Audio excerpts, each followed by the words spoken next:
세계 각국은 지금 정치, 경제, 사회, 문화를 AI 기반으로 해서 재구성하려는 그러한 노력을 하고 있죠.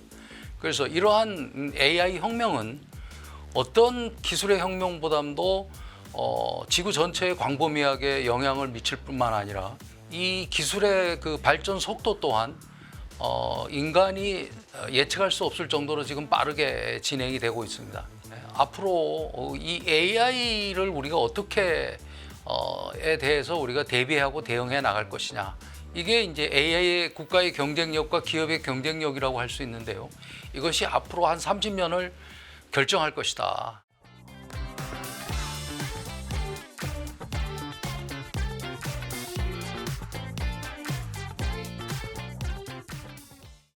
미국 중심으로 구축을 하려고 하고 있어요. 초거대 AI 플랫폼을 글로벌 기준으로 삼고 여기에다가 데이터, 그 다음에 인프라, 그 다음에 AI 반도체까지를 미국 중심으로 가져가면서 기존의 패권을 미국 중심으로 그대로 유지해 나갈 수 있는 이러한 미국의 전략을 우리가 지금 요새 읽을 수 있고, 미국은 정권과 관계없이 이것을 추진해 나가고 있습니다. 이에 반해서 중국은 미국에 대응해서 총동원령 전략으로 AI의 자립과 확산을 지금 추진해 나가고 있으며, EU와 일본 또한 그 각국의 특유한 전략하에서 미중에 뒤처지지 않기 위해서 지금 엄청난 노력을 해 나가고 있습니다. 그러면 과연 우리나라는 이러한 AI 혁명 시대에 어떻게 대처를 해야 할까요? 지금 우리나라는 인구 절벽이라든가 주력 산업의 경쟁력이 저하되고 있고, 또한 미중 패권 분쟁에 의해서 글로벌 밸류 체인이 근본적으로 지금 변화하고 있는 가운데 중국의 제조업의 경쟁력이 세계 최고로 부상하는 이와 같은 대내외 도전에 직면하고 있는 상황에서 또 이 AI 혁명이라는 또 도전을 우리가 받아들이고 있거든요. 그러면 이러한 대내외 도전 하에서 우리가 AI를 어떻게 준비하느냐에 따라 이것이 기회로서 다가올 수도 있고, 또 하나의 큰 위협 요소로 다가올 수도 있다는 것입니다.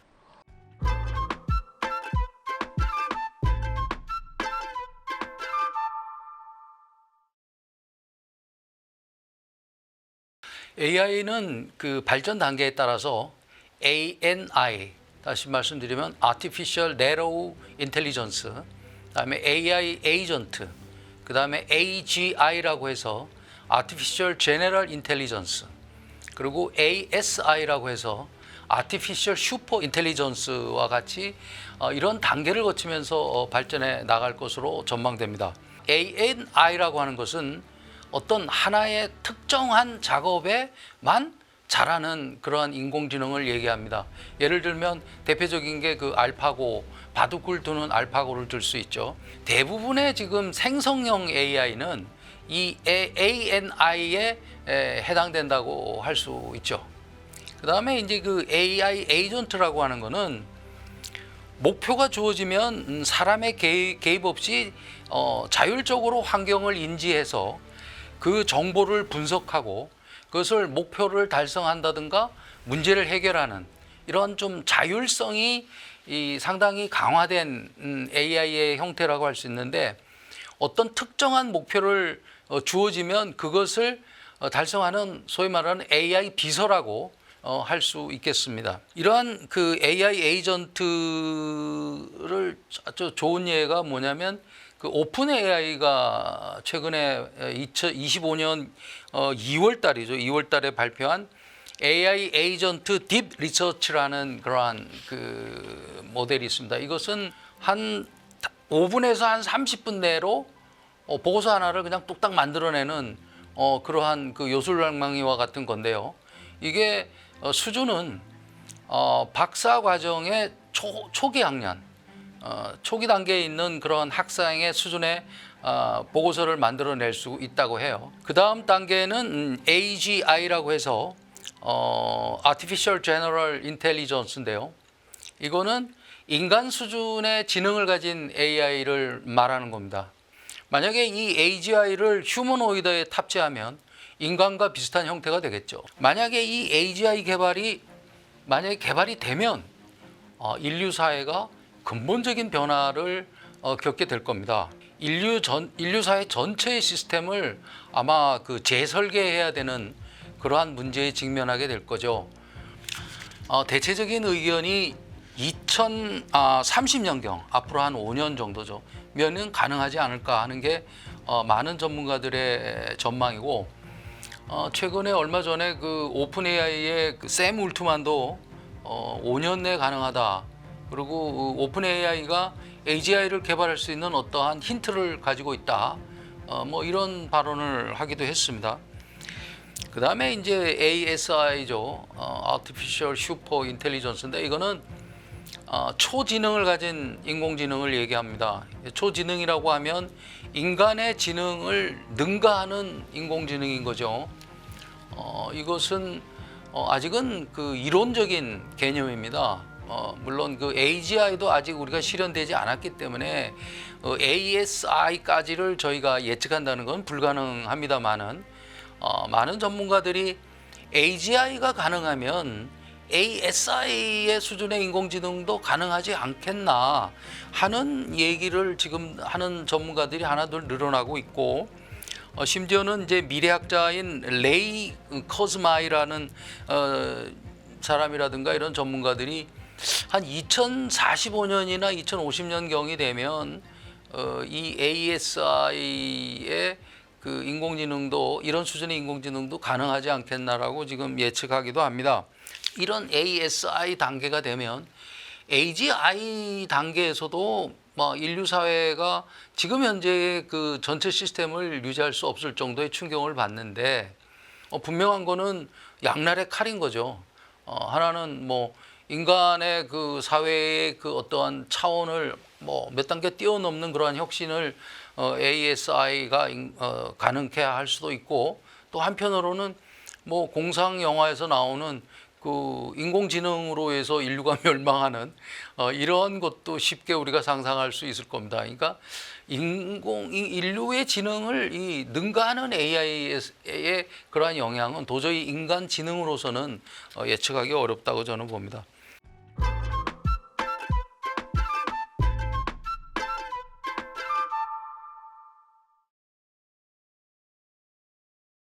인간 개인 자체는 어떤 변화가 초래될 거냐? 개인이 무한한 선택의 자유를 할 수 있을 것 같지만 그렇지 않다는 거죠. AI가 다 개인의 기호와 여러 가지를 분석해서 가능한 여러 가지 선택의 경우의 수를 주고 그중에 개인은 그중에 하나를 고를 수밖에 없게 된다는 거죠. 예를 들면 스마트폰이나 그다음에 자동차라든지 여러 가지 인터페이스 도구를 통해 가지고 AI가 제시한 여러 가지 선택 중에 개인은 하나를 고를 수밖에 없는 이러한 상황이 되기가 쉽고, 그다음에 인간의 기분이라든가 감정, 불안, 그다음에 스트레스 이런 것까지도 AI가 실시간으로 추적을 해서, 그래서 거기에 따라서 음악을 이렇게 제공을 한다든가 콘텐츠를 제공을 한다든가 또는 식단도 짜서 제공을 한다든가 또는 심지어는 약까지 AI가 이렇게 추천을 해서 인간은 그것을 받아들이는 이러한 형태. 조금 나쁘게 얘기하면 인간의 감정까지도 AI가 데이터화해서 이거를 소비재로 판매하는 이러한 미래가 곧 닥칠 거다라고 전문가들이 얘기를 합니다.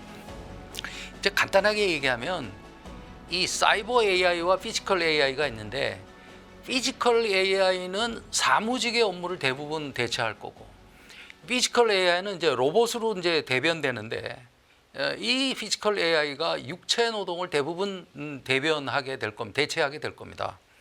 그래서 지금 당장 단순 반복 직업은 AI로 빠르게 대체되고 있습니다. 그리고 회계사나 변호사나 그다음에 뭐 그 전문 상담직 이러한 고도의 전문직들도 지금 AI에 비해서 경쟁력이 많이 떨어지면서 AI로 많이 그 대체될 것으로 지금 나타나고 있습니다. 인공지능이 이 사람의 역할을 상당 부분 대체하는 이러한 현상이 아마 날이 가면 날이 갈수록 많아지지 않을까 이런 생각을 하게 되고, 그 회사의 형태도 이제 많이 바뀔 거예요. 그러니까 이제 회사도 이 기획을 하고 그다음에 그거를 조달해서 제조하고 그다음에 물류 옮기고 창고에 보관하고 옮기고 그다음에 판매하는 이러한 모든 그 회사의 밸류 체인이 아마 AI와 디지털 하나로 이어지는 연결되고 데이터화하는 그러한 스마트 회사가 아마 일상화될 겁니다. 그리고 이제 또 지금 굉장히 빠르게 발전이 이루어지는 분야 중에 하나가 신약 개발입니다. 신약 개발은 보통 이게 뭐 10년 이상 걸리죠. 뭐 아무리 빨라요 5년, 10년 이상 걸리 신약 개발을 하는데, 근데 이제 알파고를 그 발명한 팀이 소위 말하는 신약 개발을 빨리 할 수 있는 플랫폼을 알파폴드라는 거를 뭐 만들어냈어요. 그래서 이제 그거를 이용을 하면 신약 개발이 한 10분의 1 정도 빨라진다고 해요. 그럼 비용 또한 얼마나 빨라지겠습니까? 그래서 아마 이 신약 개발 분야는 아마 AI 적용이 굉장히 활발히 이루어질 것으로 봅니다. 또 하나 이제 그 원격 진료 부분이 있죠. 원격 진료 부분도 상당히 지금 기술적으로는 가능한 영역인데 의사분들이 이거를 반대하게 하시기 때문에 지금 이루어지고 못하는데, 인공지능이 발달하면 발달할수록 아마 이 원격 진료가 아마 발전해 나갈 수밖에 없다고 저는 생각합니다. 자동차가 AI로 인해서 지금 근본적인 업의 성격 자체가 바뀌지 않습니까? 예, 모든 제조업이 자동화, 자율화 돼 가고 모든 분야가 AI로 융합이 되면서 그 산업 제조업의 경쟁력이 엄청나게 높아지는 것과 동시에 그 상품뿐만 아니라 그러한 데이터 기반의 서비스나 새로운 가치가 창출되는 이러한 형태로 지금 바뀌어가면서 제조업의 근본적인 모습이 전통적인 제조업에서 서비스 산업과 굉장히 이 하이브리드한 형태로 나타나고 무인화가 굉장히 진행이 되는 이러한 전반적인 제조업의 모습이 굉장히 바뀌어 나갈 겁니다. 그래서 나중에 굉장히 제가 이거를 강조하겠지만, 이러한 그 제조업을 근본적으로 바꾸기 위한 노력이 지금 일본과 독일은 이미 2017년도에 인더스트리 4.0에서 이러한 시도를 했어요. 그 인더스트리 4.0을 제가 보고 엄청나게 감명을 받아가지고 독일에도 몇 번 가서 그 현장을 많이 봤습니다. 그러니까 우리나라도 그대로 적용을 해야 되는 그러한 개념이 아닌가 저는 그렇게 생각을 했어요. 그래서 이미 일본과 독일은 또 5년, 10년 전부터 그런 제조업의 대전환을 좀 시도하고 있다. 우리나라 지금 많이 늦었죠. 그 다음에 이제 그 증권의 거래에 있어서도 지금은 AI 알고리즘에 의해서 지금 거래들을 많이 하고 있거든요. 시스템 그 트레이딩이라고 하죠. 근데 이게 이제 AI 에이전트나 그다음에 AGI 단계로 가면 이제는 개인이 아마 주식 거래를 해가지고는 아마 백전백패하는 시대가 올 겁니다. 그러면 이 AGI 알고리즘에서 이렇게 거래를 하는 이러한 게 일상화되면 개인은 아마 굉장히 불리해질 거예요.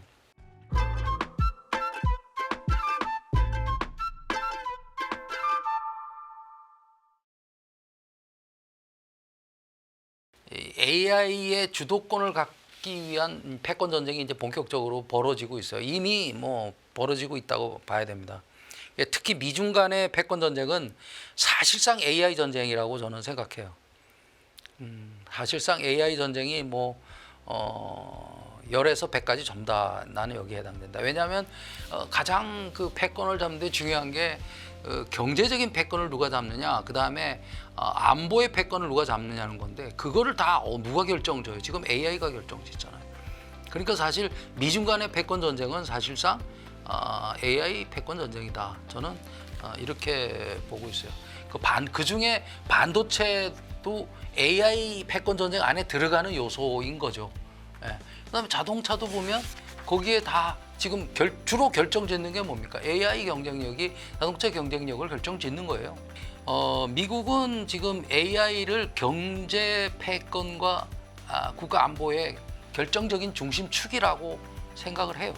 그래가지고 미국은 AI를 중심으로 해서 새로운 질서를 미국이 만들어 나가겠다. 이런 생각을 가지고 있어요. 그래가지고 미국이 가지고 있는 기존 패권을 자기 유지하겠다. 미국은 철저하게 정부 주도가 아니고 민간 중심인데 민간 중심도 이게 굉장히 독특해요. 소수의 빅테크 중심으로 집중화하겠다는 겁니다. 그래서 어떤 새로운 형태의 중앙 집권적인 전략인데 소수의 빅테크에 의해서 집중화된 중앙 집권적인 전략. 이게 지난 한 10년 동안 미국의 빅테크들의 주가가 뭐 10배 이상 오른 그러한 그 원인이기도 해요. 그래서 미국의 AI 전략은 초거대 플랫폼 기업에다가 기술, 인프라, 자본, 데이터, 정책까지를 모두 집중화시키는 전략입니다. 그 AI의 그 독점력이 결국은 기술 패권이 되고 기술 패권이 새로운 질서를 확립하게 되고 이런 새로운 질서를 이 소수 빅테크를 중심해서 확립이 되면 그러면 미국이 그 또 패권을 가져가는 거죠. 미국의 중심으로 만들어진 이 AI 패권, 그다음에 이 독점적인 구조가 다른 국가들은 여기에 구조적으로 종속하게 되는 그런 결과가 되는 거죠. 그 LLM 모델 하나를 훈련시키는데 수천억 달러, 수조 원 들어요. 쉽게 예를 들면 그러면 과연 그러한 자금을 들여서 할 수 있는 역량을 가진 기업이 과연 전 세계에 몇 개가 있냐. 물론 나중에 중국에서 딥시크가 나타나면서 좀 이거를 반전을 시키는 이다 합니다만 궁극적으로의 그 AI 역량은 컴퓨팅 역량이 커야 되거든요. 그러려면 그 엄청난 자본이 필요한 겁니다. 그러니까 이거를 할 수 있는 나라는 초거대 기업밖에 없다, 미국에. 그 다음에 이제 인프라도 마찬가지예요. 지금 제일 필요한 게 GPU잖아요. 그 다음에 이제 데이터 센터 같은, 그 다음에 클라우드 뭐 이런. 그러면 이런 것들이 지금 상당히 그 AI 그 동맹을 엮어서 플랫폼이 나타나고 있는 거예요. 물론 미국 내 초거대 기업 간에도 지금 경쟁이 벌어지고 있죠. 예를 들면 뭐 오픈 AI와 마이크로소프트, 그 다음에 뭐 엔트로픽하고 그 다음에 아마존, 그 다음에 메타, 그 다음에 뭐 테슬라, 뭐 이런 진영들이 구글, 뭐 이런 진영들이 지금 만들어지고 있단 말이에요. 근데 그게 몇 개입니까, 그죠? 자기네들끼리 경쟁도 하겠지만 결국은 이 소수 거대 기업의 그러한 그 플랫폼들이 결국은 지배를 할 거다는 거죠. 그 다음에 GPU는 누가 잡고 있어요? 엔비디아가 다 잡고 있잖아요. 그러니까 이러한 인프라도 미국이 독점하게 되고, 그 지금 미국 자체 내에서는 무슨 데이터 주권, AI 주권 이런 얘기가 나옵니까? 안 나오잖아요. 그런 얘기가 나오는 나라는 어디입니까? 유럽이 나오고 일본이 나오고 그렇지 않습니까? 그거는 뭐예요? 미국이 그러한 전략에 대응하려고 지키려고 하니까 주권 얘기가 나오는 거죠. 미국은 절대 주권 얘기를 안 합니다. 왜냐하면 자기네는 AI 자체라고 생각을 하니까, 자기네들이 패권을 가져가겠다고 생각을 하니까 무슨 뭐 AI 주권이 이런 얘기는 안 하죠. 그럼 우리나라는 또 어떻게 해야 되냐? 우리나라도 여기 AI 대응을 못하면 종속이 될 수밖에 없는 구조예요. 근데 아직 우리나라는 뭐 구체적으로 어떤 국가적인 전략하에서 이런 거를 지금 취하고 있지 않기 때문에 굉장히 걱정스러운 거죠. 시간은 얼마 남지도 않았고.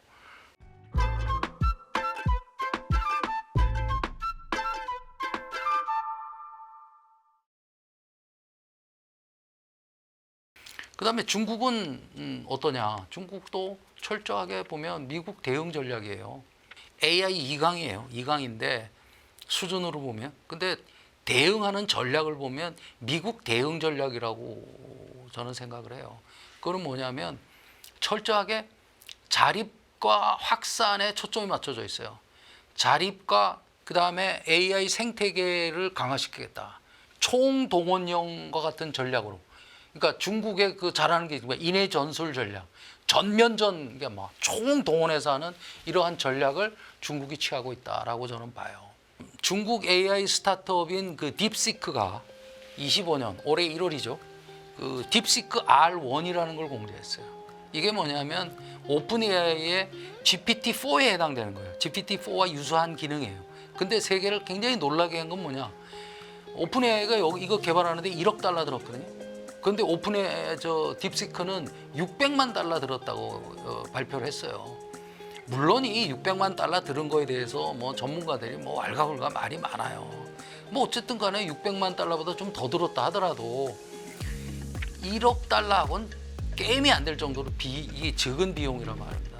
이제 이거를 유사한 기능에 이렇게 싼 가격으로 이렇게 중국이, 그것도 스타트업이 개발해냈다는 게 이게 전 세계에 충격을 준 거예요. 미국은 더더군다나 충격을 받았죠. 이게 우리 수준에 비해서 뭐 많이 뒤진다는 둥 뭐 이런 식으로 표만했는데 어느덧 슬그머니 지금 그 R1 그거를 공개했기 때문에 그거를 빅테크들이 다 채용해서 쓰고 있더라고. 이 수준을 진짜 무시할 수 없어요. 그러니까 엄청난 그러한 역량이다. 특히 이거를 개발한 미국에서 유학한 사람도 아니에요. 저장성 출신이에요. 저장대학. 굉장히 그 충격을 준 거죠. AI 반도체는 화웨이 중심으로 생태계를 자립 생태계를 구축해서 그거를 발전시켜 나가고 있습니다. 그래서 이런 두 축이 있고 또 많은 그 기업들이 지금 AI 생태계를 그 경쟁력을 강화하기 위한 그러한 것들이 굉장히 저는 성공적으로 추진되고 있다고 저는 생각합니다. 이런 자립의 기반, 중국, 미국에 대응한 자립과 확산에 주력하지만 국제적으로 공조하는 모습도 지금 보이고 있어요. 물론 한계가 있긴 하지만 정부, 민간 기업, 군, 지자체 모두 달려드는 겁니다. 모든 게 이게 하나가 돼가지고 이게 전면전 하듯이 지금 AI에 달려들고 있어요. 그렇게 되다 보니까 어떻게 돼요? 아주 어마어마한 투자가 집중적으로 이루어지는 거예요. 그러니까 무서운 거죠, 이게. 어마어마한 규모, 그러니까 모든 그 중국에 있는 그 주체들이 다 합쳐서 AI 발전에 지금 뛰어들고 있는 거거든요. 근데 그게 전부 다 중국 정부 보조금으로 지금 추진이 되고 있다고 저는 생각하거든요. 그러니까 지금 어마어마한 돈을 중국이 투자를 쏟아붓고 있는 거예요, 여기다가. 어마어마한 돈을. 그러면서 특히 또 데이터에 대한 그 엄청난 노력을 하고 있어요. 그러니까 온라인을 하는 사람들이나 그 다음에 모바일 웹 기반에 있는 사람들이 한 10억 명 된다 그래요, 중국에. 근데 그 데이터가 아무런 규제 없이, 중국은 개인정보 보호가 없습니다.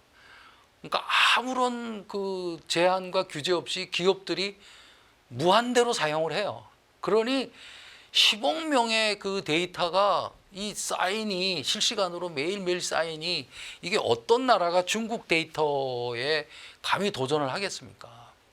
그 양과 그 다음에 다양성, 여기서는 어느 나라도 게임이 안 되는 거예요. 그러니까 미국이 다른 분야는 중국보다 앞섰다고 할 수 있지만 이 데이터 역량은 중국이 안 된다고 봐요. 그러니까 글로벌 표준과 기준과 지금 동떨어지게 나가고 있어요. 그러니까 공조되는 부분이 굉장히 약해요. 그러니까 미국의 견제 때문에 그렇죠. 규제 때문에. 그러니까 미국의 중심으로 해서, 동맹들 중심으로 해서 지금 AI의 기준과 표준이 정해지고 뭐 반도체 여러 가지들이 정해지고 있는 반면에 중국은 자립을 하다 보니까, 그다음에 자꾸 그 미국이 중국을 배제하려는 디커플링이 일어나다 보니까 어쩔 수 없이 그 자체 기준으로밖에 발전할 수 없는 그런 한계가 있는 거예요. 근데 일본에 의해서 알 수 있듯이 갈라파고스 형태가 되면, 국제적인 공조가 부족하게 되면 어느 시점이 되면 발전의 한계가 옵니다. 그래서 중국이 이게 어떤 식으로 발전해 나갈지는 잘 모르겠지만, 이런 국제적인 공조가 부족하고 계속 이러한 독자적인 기준으로 가게 되면, 그럼 결국은 중국 내에서만 이루어지는 AI가 이루어지는 어떤 확장선에는 한계가 있지 않을까 이렇게 생각을 합니다.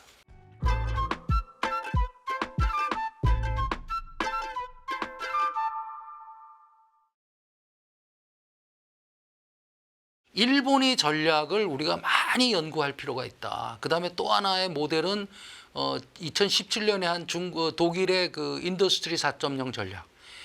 그게 굉장히 잘 만든 전략입니다. 제가 그걸 보고 진짜 감명을 받아서 독일에 여러 번 갔는데 보고 진짜 많이 느꼈어요. 그때 보고 우리나라 제조업의 갈 길이 이거다라고 제가 그때 굉장히 크게 느꼈거든요. 그게 지금 일본이 많은 부분을 독일 인더스트리 4.0을 벤치마킹 해가지고 하고 있더라고요. 그래서 우리나라도 궁극적으로 보면 결국은 산업 구조가 비슷한 게 독일하고 일본이거든요. 일본과 독일도 제조업 기반이에요. 우리나라도 제조업 기반이고 전 세계에서 제조업 기반을 전 세계에서 모든 제조업 기반을 다 가지고 있는 나라가 4나라 있다 그랬어요, 제가. 한국, 독일, 일본, 중국. 근데 한국, 독일, 일본하고 중국하고는 조금 달라요. 발전 수준이나 그다음에 취하는 전략이 중국은 대국 전략을 취하는 거고 독일, 일본, 한국은 뭐 독일과 일본이 소국이라고 할 수는 없지만 상대적인 개념으로 보면 소국이란 말이에요. 전 제조업 기반을 가지고 있는 독일과 일본이 취하는 전략을 우리는 그대로 해도 된다, 저는 이렇게 생각을 해요. 시간이 없으면. 근데 우리나라 맞게 조금 뭐 수정은 해야 되겠지만, 그래서 일본과 인더스트리 4.0을 진짜 많이 연구를 해야 된다. 그래서 이제 일본 사례를 제가 말씀을 드리면, 일본은 아까 말씀했죠. 내실이 꼭 깊이 있게 추진한다라고 제가 한마디로 말씀드렸잖아요. 이게 왜 그러냐면 일본의 AI 전략은 모든 게 제조업 대전환에 포커스가 맞춰져 있어요. 다른 거 별로 안 봐요. 그냥 제조업을 어떻게 중국을 극복할 수 있을 정도의 경쟁력 있게 키울 것이냐라는 거예요. 독일에 가서도 제가 독일 사람들한테 물어봤어요. 인더스트리 4.0을 왜 하십니까? 독일의 경쟁력이 제조업이 세계 최고 아닙니까? 그랬더니 독일 사람들이 뭐라 그러냐면 아닙니다. 저희가 중국에 대비해서 지금 이걸 하고 있습니다. 앞으로 저희가 중국을 이길 자신이 없어요. 규모의 경제나 여러 가지 면에서.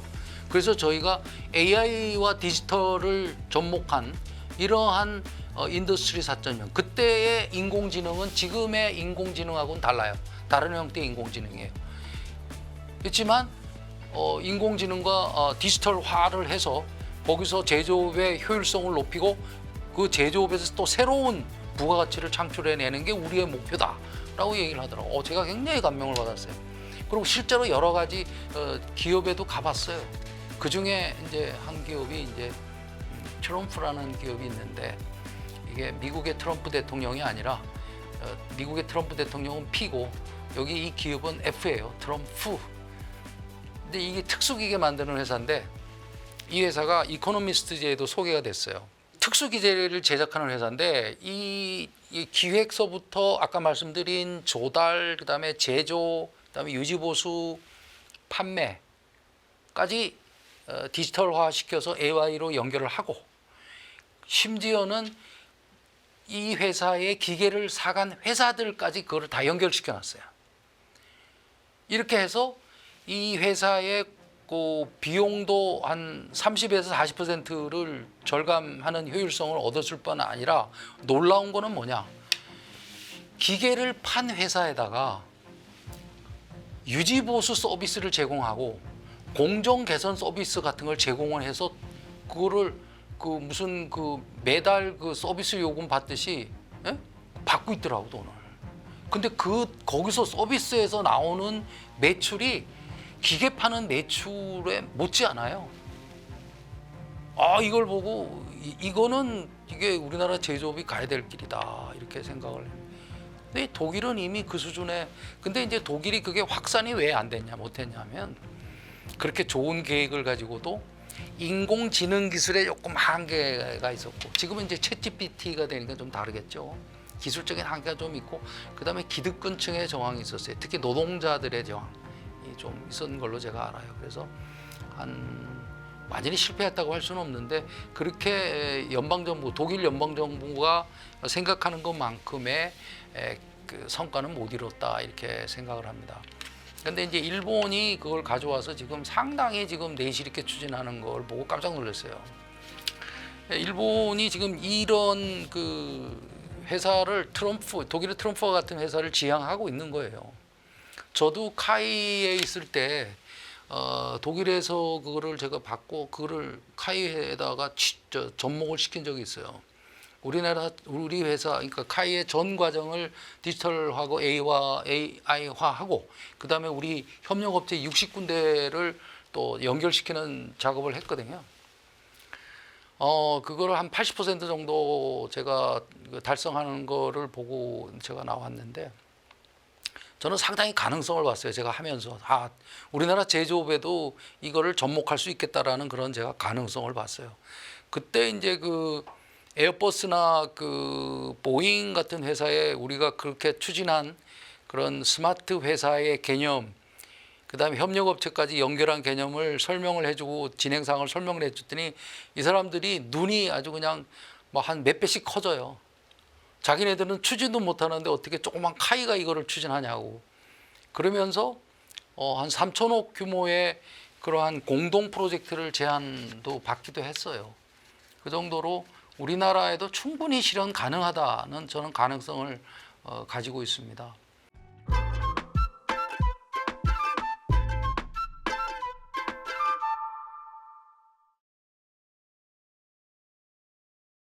일본의 목표는 그래요. AI 전략의 목표는 AI와 디지털 기술을 가지고 제조업 대전환을 이루어서 중국을 극복하자는 거예요. 세계 최고를 유지하자. 딱 그겁니다. 단순해요. 그 목표가. 우리도 그렇게 가야 된다고 봐요. 디지털 트윈과 그 산업 AI를 통해 가지고 제조 혁신을 지금 우선적으로 추진하고 있고, 그 다음에 이게 민간 합동으로 지금 시너지가 나게 지금 추진하고 있어요. 이게 일본에 지금 추진하는 전략이 별로 알려지지 않으면서도 제가 보면 상당히 내실 있게 지금 추진하는 걸로 저는 판단이 됩니다. 그래서 지금 보면 뭐 도요타나 미쯔비시나 야스카와 같은 그 주요 제조업체들이 최근에 그 엔비디아 옴니버스 플랫폼을 도입을 했어요. 그래가지고 이 디지털 트윈과 AI 산업을 도입해서 생산 라인을 시뮬레이션해서 생산 공정을 개선한다든가, 그 다음에 유지 보수를 효율화한다든가, 그 다음에 제품 관리를 효율화한다든가 하는 이러한 제조 혁신을 지금 추진을 하고 있고, 그 다음에 인간과 생산 공정에서, 그 다음에 재고 관리하는 데서나 물류에서 인간과 로봇의 협업을 어떤 식으로 추진하면 굉장히 시너지가 날 수 있는가를 연구하고 현장에 도입하고 있어요. AI Bridging Cloud Infrastructure, 이게 벌써 3.0까지 와 있어요. 이 3.0 이 인프라가 24년 말, 작년 말에 론칭을 한 걸로 제가 알고 있는데, 이거를 지금 구축을 해가지고 벌써 오래전부터 이러한 그 슈퍼컴퓨터 기반의 그 클라우드 시스템을 일본 정부가 제공해 줌으로 해서 그 기업이나 돈이 별로 없는 기업이나 연구자들 이들이 이 그 인프라를 활용해 가지고 뭐 솔루션을 제공받는 연구를 한다든가 뭐 이런 거를 지원을 하거든요. 그러니까 우리나라도 지금 이러한 정부의 이러한 형태의 인프라에 구축을 해서 해주는 게 저는 아주 빠른 시일 내에 저는 돼야 된다고 봅니다. 소프트뱅크하고 오픈 AI가 25년 2월에 합작회사를 만들어요. 전략적 제휴를 해가지고. 이게 굉장히 중요한 건데, SB 오픈 AI 재팬이라는 합작회사예요. 이 회사를 만들어서 이 회사가 크리스탈 프로젝트를 추진하는 거예요. 근데 이게 뭐냐면 다양한 산업의 데이터를 취합을 해서 통합을 해서 이걸 가지고 기업 경영 활동에 필요한 그러한 의사결정을 한다든가, 그 다음에 어떤 문제 해결에 필요한 솔루션을 제공해주는 그러한 서비스를 얘기하는 거거든요. 근데 이게 이제 소프트뱅크가 이걸 하기 위해 가지고 오사카에 있는 그 구 샤프 공장이에요. 그 공장을 무려 6억 7천만 불을 US 달러를 주고 이걸 구매를 해가지고 디지털 센터로 전환하는 작업을 지금 추진하기 위해서 하고 있어요. 그러니까 이러한 그 크리스탈 프로젝트의 이종간 정보 데이터를 모으기 위한 인프라 중에 하나죠. 이 정도로 지금 일본은 민과 간이 엄청난 투자와 노력을 하고 있어요. 그것도 집중된 분야에 제조업을 대전환시키겠다. 이거 일본 정부가 데이터 산업 연합이라는 그러한 를 출범시켜요. 데이터 산업 연합이 뭐냐면 이게 이제 이종간 데이터를 서로 공유할 수 있는 산업과 협력 데이터를 공유할 수 있는 그러한 시스템을 어떤 기준과 어떤 뭐 이런 표준과 그다음에 어떤 그걸 법적 기반을 만들어 준 거죠. 이거의 후속으로 지금 소프트뱅크가 크리스탈 프로젝트를 일본 정부와 함께 하고 있는 겁니다. 이게 데이터 공유 이 플랫폼이 또 하나 좋은 예가 뭐냐면 기업 차원에서도 지금 이걸 추진하는 회사가 있어요. 히다치죠. 히다치. 블록체인 기반의 기업 간 데이터 공유 플랫폼을 만들었어요. 플랫폼 기반이라는 거는 분산형이에요. 그러니까 왜 블록체인이냐? 이거는 이 정보를 이게 공유 시스템이 되기 위해서는 제일 중요한 게 뭐예요? 기업이 정보를 내놔야 되잖아요. 하나의 기업이 내가 갖고 있는 정보를 내놔야 되는데 만약에 이 정보가 자기 영업 비밀이다. 그럼 누가 내놓겠어요? 근데 이게 보호가 돼야 된단 말이죠. 정보를 공유하면서 내놓으면서도 이 정보가 안전하게 관리가 되게끔. 그래서 이제 블록체인 기반이 분산형으로 이루어지는 거죠. 그렇게 지금 설계를 한 거예요. AI 시대에 제일 중요한 게 뭐냐면 데이터잖아요. 결국은 AI 알고리즘보다는 데이터인데, 그러니까 이 데이터를 가지고 이 데이터 공유 시스템을 가지고 제조업의 대전환을 일으켜 나가겠다. 이러한 야멸찬 계획을 가지고 있고, 이러한 생각은 이미 독일이 2017년도에 그 인더스트리 4.0에서 구현된 겁니다. 사실 이 PSS 이 모델이라는 거는 제조 회사의 전 제품과 서비스의 정보를 하나로 통합한다는 거죠. 통합을 해서 이거를 디지털화하고 이거를 AI화해서 지능화해서 이거를 AI 기반 클라우드 시스템에서 관리를 하게 함으로써 거기에서 나오는 어떠한 그 서비스를 회사에서 뭐 예를 들면 공정 개선을 한다든가 그 다음에 뭐 그 아까 그 트럼프처럼 어떤 품질 관리를 하는 어떤 효율성을 높인다든가 재고 관리를 효율화한다든가 뭐 이런 여러 가지의 그 서비스를 제공받을 수 있고 의사 결정하는 데 있어서도 솔루션을 제공받을 수 있는 그런 독자적인 어떤 그러한 모델이 되는 거죠. 이유는 철저하게 미국에 대한 방어적인 전략입니다. 그러니까 이게 EU에서 주로 많이 나오는 얘기가 데이터 주권 얘기가 많이 나옵니다. 근데 이거는 뭐냐면 미국의 그 패권 전략을 우리가 지키겠다. 그래서 EU 나름의 데이터 주권을 그러니까 AI 주권을 가지겠다 이런 전략이에요.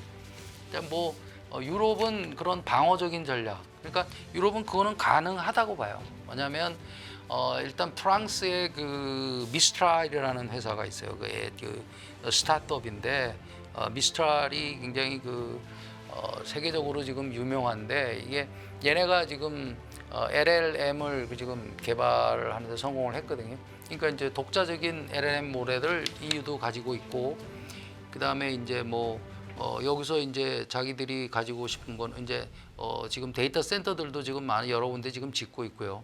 그다음에 이제 유럽의 이제 특징적인 그 전략이 뭐냐면 가이아 X라는 그러한 그 데이터입니다. 그러니까 일본의 크리스탈 프로젝트하고 비슷한 개념이에요. 그러니까 산업 간 공유 데이터 공유 시스템을 구축하는 거예요. 근데 이게 이제 2019년도에 독일, 프랑스 주도로 시작을 했어요. 그렇게 해가지고 20년 6월 달인가에 아마 정식으로 론칭을 했을 겁니다. 그래가지고 그 유럽 전체의 기업들이 전 산업에 데이터 공유하는 그런 플랫폼을 만들고 있어요. 그러니까 어떻게 보면 일본보다는 훨씬 그 규모가 큰 공유 시스템이죠. 이렇게 하면 뭐 그 AI에 필요한 요소들을 EU는 다 가지게 되는 거가 됩니다. 그렇게 되면 뭐 미국 다른 나라에 수출하거나 뭐 다른 나라에 어떤 영향을 미치지는 않지만 자국 내에서 EU 내에서의 어떠한 그 AI 그러한 시스템을 가지는 그러한 요소들은 다 가지게 되는 거죠.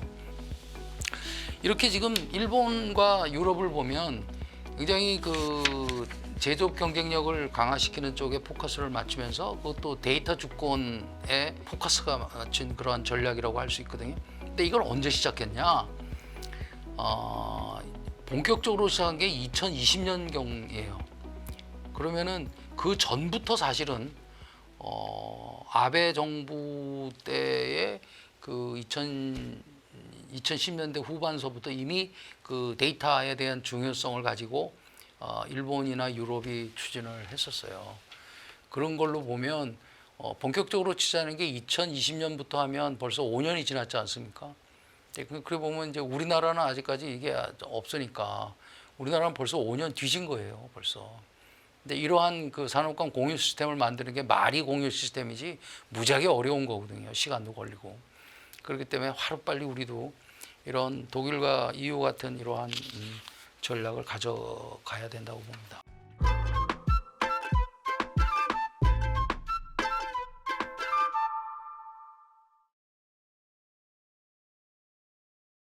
아직 그 제대로 된 국가 차원의 AI 설계와 전략이 없고 인프라 구축도 상당히 그 미비한 상황이라고 말씀드릴 수 있습니다. 특히 일본과 유럽의 전략과 같이 그 제조업 중심의 어떠한 그 AI 인프라라든가 그 다음에 이종간 데이터 플랫폼 이런 것들은 아직 저희가 구축이 안 돼 있고 그 다음에 이를 테스트할 수 있는 그러한 산업별 테스트베드 이러한 인프라들도 우리나라는 아직 없는 상황이죠. 그 다음에 이제 그 개별 기업 차원의 대응이 주로 하고 있는데 개별 기업 차원의 대응도 좀 상당히 그 글로벌 기업에 비해서는 상당히 그 좀 떨어진다. 양과 질에 있어서 그 수준이 떨어진다라고 저는 봅니다. 보면 뭐 네이버 하이버 클로바 같은 경우에 한글 기반의 LLM 모델을 지금 개발하고 있잖아요. 그 다음에 이제 카카오의 경우는 뭐 이런 어떤 독자성을 가지는 거는 포기하고 이제 오픈 AI와 협력해서 오픈 AI의 그러한 AI 플랫폼을 활용하겠다 이런 전략을 바꿨는데 이것도 결국은 AI 카카오가 제공하는 서비스에 그 AI를 덧칠을 하겠다는 정도로 보여지거든요. 이제 이렇게 되면 국내 시장을 이렇게 대상으로 하는 거지 글로벌 시장을 대상을 하는 거는 결코 아닌 거죠. 그렇게 되면 뭐 AI 역량, 우리나라 AI 역량하고는 관계가 없는 겁니다. 이렇게. 그다음에 뭐 다른 대기업들도 지금 제가 뭐 가서 보지는 못했지만 어떤 상황을 보면 파편적으로 단편적으로 대응하는 수준이다라고 저는 생각합니다. 물론 지금 새 정부가 AI를 가장 그 중요한 정책의 하나로 하고 이렇게 추진하려고 하는 것은 굉장히 바람직한 현상이고 의미가 있다 이렇게 생각합니다. 주로 이제 일본이 추진하고 있는 그러한 전략을 주로 우리가 벤치마킹하면서 유럽의 가이아 X 프로젝트도 좀 심도 있게 연구할 필요가 있고 그 다음에 이제 독일에서 추진했던 인더스트리 4.0도 우리가 상당 부분 많이 좀 연구할 필요가 있다 저는 그렇게 봅니다. 그래서 하루 빨리 철저하게 우리나라 입장에 특화된 국가 차원의 AI 발전 전략을 빨리 수립해야 된다. 그러니까 중국과 같이 모든 주체가 전면전을 치르듯이 하는 그러한 국가의 역량이 하나로 결집된 그러한 AI 국가 종합 발전 전략이 하루속히 만들어질 필요가 있다라고 생각합니다. 여기에 대한 기본적인 방향은 AI 자체의 그 경쟁력을 역량을 강화하는 노력도 필요하죠. 이게 또 필요한 것과 같이 AI를 활용해서 특히 제조업의 경쟁력을 강화하고 그 AI로 융합돼서 새로운 가치를 창출하는 제조업의 대전환 전략, 이것이 가장 중요하다고 봅니다. 그 다음에 어마어마한 규모의 투자가 저는 필요하다고 봐요. 그래서 이러한 중장기 계획을 만들면 이게 시간이 지나면 이게 리볼빙을 할 필요가 있겠죠. 그다음에 이제 두 번째로 우리나라도 일본처럼 이 제조업의 대전환 이 전략에 포커싱을 할 필요가 있어요. 여기에 아주 그 최우선적으로 집중할 필요가 있다. 왜 그러냐 하면 우리나라는 그 독일과 일본처럼 전 제조업에 걸쳐서 산업 도메인 지식하고 산업 기반 구술이 이렇게 굉장히 골고루 축적되고 깊이 있게 축적되어 있는 나라가 없어요. 우리의 비교 우위는 사실상 전 제조업에 걸친 제조 도메인 지식과 산업 기반 기술이거든요. 이런 비교 우위를 활용해야 된다는 거죠. 이게 좋은 그 데이터가 될 수 있단 말입니다. 이러한 데이터에 집중해야 된다. 일본, 독일이 취하는 전략이 이거거든요. 그래서 이제 이러한 그 기반 하에서 AI를 통한 제조 혁신을 해야 되는데, 이것은 지금 우리나라가 취재했던 거는 보면 이게 그냥 단순한 스마트 공장 단위에서 추진을 했단 말이죠. 근데 이렇게 나가가지고는 이렇게 수준 낮은 걸로 해서는 안 되고 제조업 구조 자체를 재설계하는 그런 차원으로 접근을 해야 됩니다. 그것은 무슨 얘기냐면 사이버 AI와 피지컬 AI를 통합하는 개념으로 제조업을 재해석한다, 이렇게 말씀드릴 수 있는데, 사이버 AI를 가지고는 뭐 설계라든지 시뮬레이션이라든지 예측하고 의사결정하는 것을 도와주는 사이버 AI고요. 그 다음에 피지컬 AI는 로봇이나 뭐 센서나 그다음에 공정이나 이러한 물리 세계에서의 그거를 그 문제를 해결하는 피지컬 AI가 통합되는 개념으로 접근이 돼야 되고, 통합되는 개념에서 제조업을 재해석하는 이러한 접근 방법을 써야 되는 거죠. 그러려면 AI와 사이버 물리 시스템, 보통 CPS라 하죠. 사이버 물리 시스템과 로봇과 데이터가 통합되는 개념으로 국가 차원의 산업 대전환 전략이 만들어져야 되는 겁니다. 그러니까 다시 한번 강조드리지만 이게 AI와 사이버 물리 시스템과 데이터와 그 다음에 로봇이 통합된 개념이 돼야 된다, 이렇게 말씀을 드리고 싶고, 일본의 그 ABCI 3.0 인프라, 그 다음에 AI 기반의 PSS 모델 개발, 그 다음에 크리스탈 프로젝트와 EU의 가이아 X 프로젝트 같은 그러한 프로젝트들이 우리나라에도 추진이 돼야 되고, 그 다음에 안정적인 전기 공급이 가능한 에너지 기반에 대한 인프라도 우리가 그동안에 전력망 같은 걸 저희가 좀 많이 미비됐는데 그것도 하루 빨리 구축을 해야 되고, 그 다음에 이제 그러한 AI를 통한 제조 혁신을 촉진하는 그러한 인센티브 같은 정책, 제도들도 만들어야 되겠죠.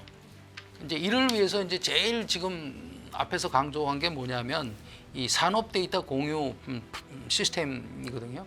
이거는 뭐 계속 얘기를 했기 때문에 여기서 생략을 하고, 우리나라 나름의 산업 공유 데이터 시스템이 구축을 하면 일본 EU와 공조를 해야 될 필요가 있습니다. 그래서 이 공조 부분도 굉장히 저희는 중요하다고 봅니다. 그 다음에 이제 중요한 게 뭐냐면 이 AI 시대는 AI 하나만 가지고 이게 나타나지 않을 겁니다. 이게 AI와 메타버스와 블록체인과 그 다음에 IoT 같은 이러한 개념이 기술이 복합적으로 융합이 돼서 적용이 될 거란 말이죠. 그렇게 되면 이 AI와 메타버스와 그다음에 그 IoT라든가 그다음에 이 블록체인이 기술이 결합된 형태의 어떠한 그 부가가치를 창출하는 그러한 모델, 그다음에 그러한 서비스가 이런 새로운 서비스, 그다음에 나아가서는 어떤 새로운 산업이 나타날 수가 있는 거죠. 그러니까 이런 것에 대한 그 대비를 해야 된다. 그러려면 결국은 이런 게 나타났을 때 발전하는데 그 걸림돌이 되지 않는 규제를 없애야 되고, 그다음에 중요한 게 융복합 실증 클러스터를 조성해서 그 전 세계에 오픈해서 이런 거를 테스트베드로 사용할 수 하려는 그러한 그 기업들을 한국으로 유치를 할 필요가 있어요. 그래서 지금 우리나라는 보면 기존 산업단지가 전국에 골고루 이게 펼쳐져 있거든요. 테스트베드의 역할을 할 수 있게 하면 상당히 그러한 새로운 그런 산업이 나타나는 좋은 그러한 그 예가 될 수 있다고 봅니다. 안보 전략도 지금 AI 기반으로 빨리 바꿔야 된다고 저는 생각합니다. 자율무기 시스템으로 지금 기본적으로 발전돼 가고 있고, 킬웹 시스템이라든가 그다음에 유무인 복합 전투 시스템, 그다음에 대규모 드론 부대, 뭐 무인 함대, 인공지능 지휘 체계, 이러한 개념들을 안보에 AI를 과감하게 적용시키는 이렇게 해서 안보와 그 군사 전략을 다시 AI를 중심으로 해서 재해석하고 재구성하는 이러한 시도들이 그 과감하게 그다음에 광범위하게 이루어져야 된다, 이렇게 생각을 합니다. 지금 전 세계적으로 그 K-팝이라든가 K-드라마가 굉장히 그 선풍적인 인기를 끌고 있죠. 근데 이러한 그 K 콘텐츠를 그 팝과 드라마를 넘어서 문화 전체로 확산을 할 필요가 있는데, 여기에 AI와 메타버스와 블록체인과 같은 기술을 활용하면 상당히 효과적으로 우리 그 K 컬처를 K 콘텐츠를 전 세계에 확산시켜 나갈 수 있다, 이렇게 생각합니다. 우리 독자적인 그러한 문화 콘텐츠를 세계 글로벌 차원에서의 공감을 일으켜 줄수록 만들 수가 있거든요.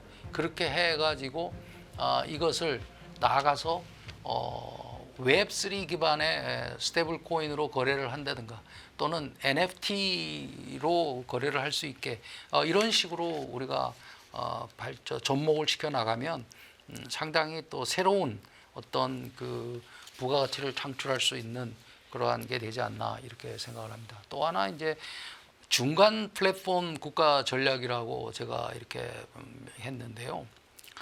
지금 현재 글로벌 AI 패권 전쟁이 벌어지고 있지 않습니까? 그랬을 때 우리나라는 어떠한 포지셔닝을 취하는 게 좋겠나 인 겁니다. 이랬을 때 우리나라가 자체적으로 어떤 파운데이션 모델을 개발하기는 어렵죠. 그러나 이제 AI를 활용해서 어떤 산업별 제조업의 그 분야의 경쟁력을 제고하는 어떠한 모델이 확립이 됐다. 한국형 모델이 확립이 된 거죠. 데이터가 미비하다든가 인프라가 없는 나라에 우리나라가 이러한 한국형 AI 서비스 모델을 수출함으로써 그 파운데이션 모델을 만드는 나라와 그다음에 이러한 인프라나 이런 역량이 없는 나라의 중간자적인 역할을 우리가 얼마든지 할 수 있다, 저는 생각을 합니다. 그다음에 이제 마지막으로 항상 하는 얘기가 인력 양성입니다. 모든 게 사람이 하는 거기 때문에 인력 양성하는 데 있어서 이게 뭐 꼭 AI만 적용이 되는 얘기는 아닙니다만은, 특히 AI에서는 굉장히 융합형 인재가 필요로 해요. AI 기술을 발전시켜 나가는데 필요한 기반 기술, 또 교육을 받아야 되겠지만 인문적인 소양도 같이 갖춰야 되고, 그다음에 창조성까지 갖춰야 됩니다. AI 시대에는. 그래서 기술적인 역량, 그다음에 인문적인 소양, 그다음에 창조성까지 갖춘 그러한 융합형 인재를 우리가 양성해내야 된다. 국가적인 차원의 통합된 노력이 속도감 있게 이루어져야 된다. 그리고 엄청난 그 규모의 투자도 반드시 뒤따라야 된다. 이렇게 생각합니다.